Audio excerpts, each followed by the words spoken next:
I'm 8 and 9 years old, and I've watched 4 generations make the same deadly mistake. Let me tell you why you should listen to me. I lived through World War II, the Korean War, Vietnam, 9 recessions, the moon landing, the internet revolution, and COVID. I've watched almost everything change. Everything except one thing: human nature. I was a nurse for 47 years. I held the hands of thousands of people as they took their last breath. And you know what?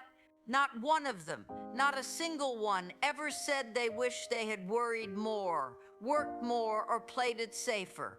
But they all said the same thing. The mistake we all make is this: we think we have more time than we actually do. I don't mean we think we're immortal. What we really think is that we'll fix things later, that we'll say what we really feel later, that we'll do what we truly want later. When I was 20, I thought I had all the time in the world to travel. When I was 30, I thought I had all the time in the world to write that novel. When I was 40, I thought I had all the time in the world to reconnect with my estranged sister. When I was 50, I thought I had all the time in the world to learn how to paint. But I never traveled the world. I never wrote that novel. My sister died before we ever made peace, and I never learned to paint. What breaks my heart is this: I see my great-grandchildren making the exact same mistakes. My great-granddaughter Emma is 22 years old. She keeps postponing her dreams because she thinks she needs more money first, more security first, more of everything before she can finally start living. Emma, if you're watching this, sweetheart, you already have everything you need right now. Every generation thinks they're different. They believe their challenges are unique, their problems are bigger, their situation is special. My parents' generation thought the Great Depression would last forever, so they hoarded everything: money, emotions, opportunities. They were so busy preparing for disaster that they forgot to live. My generation thought the world might end in nuclear war, so we worked ourselves to exhaustion trying to build something permanent in an impermanent world. Your parents' generation believed they needed perfect careers and perfect homes before they could be happy. And now I watch young people today. They believe they need perfect credit scores, perfect relationships, perfect bodies, perfect everything before their real life can begin.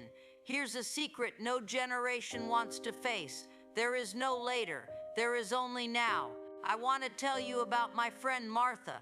She was going to take a cruise to Alaska when she retired. She was going to learn ballroom dancing when she had more time. She was going to reconcile with her daughter when things settled down. Martha died at 68, a massive stroke. She never took that cruise. She never learned how to dance. She never called her daughter. At her funeral, I found a list in her purse: things to do when I have time. 37 items. She had been carrying that list for 12 years. Don't be Martha. I want to tell you about my grandson Jake. He's 35 now. For 10 years, he's been saying he's going to quit his corporate job and become a music teacher. Just need to save a little more money first. Just need to pay off the car. Just need to build up an emergency fund. You've been saying this for 10 years. How many children could you have inspired by now? How many lives could you have changed? You think you're being responsible, but you're not. You're being afraid. And I understand fear. I lived with it for decades. The moment that changed everything for me happened when I was 71. I was visiting my neighbor, Mr. Peterson, in the hospital. He was 93 years old, dying of cancer, sharp mind, failing body. I asked him what he was thinking about as he lay there in that hospital bed. He looked at me and said, "I'm thinking about all the Tuesday afternoons I wasted worrying about Friday." That sentence hit me like a lightning bolt.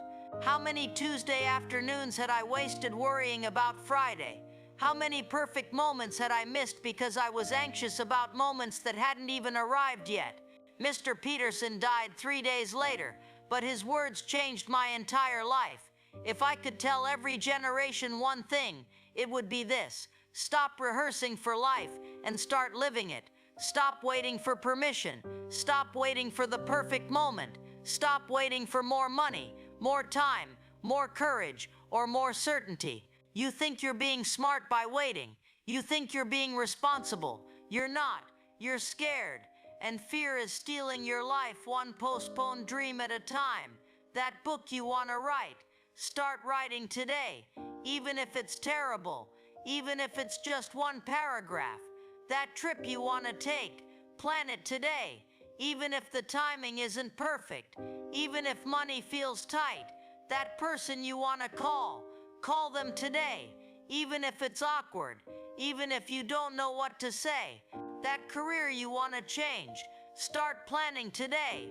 Even if you can't quit tomorrow. Because here's what I know at 89 that I didn't know at 30. The perfect time never comes. You create the right time by starting. To the young people watching this in your 20s and 30s, you think you have unlimited time. You don't. Start now. Make mistakes now. Fail now. Because the regret of never trying is far heavier than the disappointment of not succeeding. To the middle-aged, in your 40s and 50s, you think it's too late to change direction.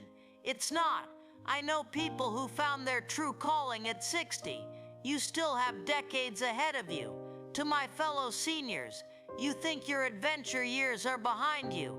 They're not. I learned to use a computer at 75. I went skydiving at 82. I'm learning Spanish right now. It's never too late to surprise yourself. Every generation believes they're trapped by the choices they've already made. You're not. Every day is a chance to choose differently. Understanding that time is limited isn't depressing. It's awakening. You become clear about who matters, what experiences count, which dreams are worth chasing.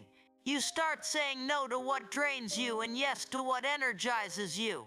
You stop trying to impress people you don't even like. You start living according to your values instead of other people's expectations. You don't have to wait until you're 89 to understand this. You can wake up today. So here's what I want you to do. Think of one thing you've been putting off. Just one. Something that truly matters to you. Maybe it's a conversation. Maybe it's a skill. Maybe it's a dream you've been afraid to pursue. Whatever it is, do something about it today.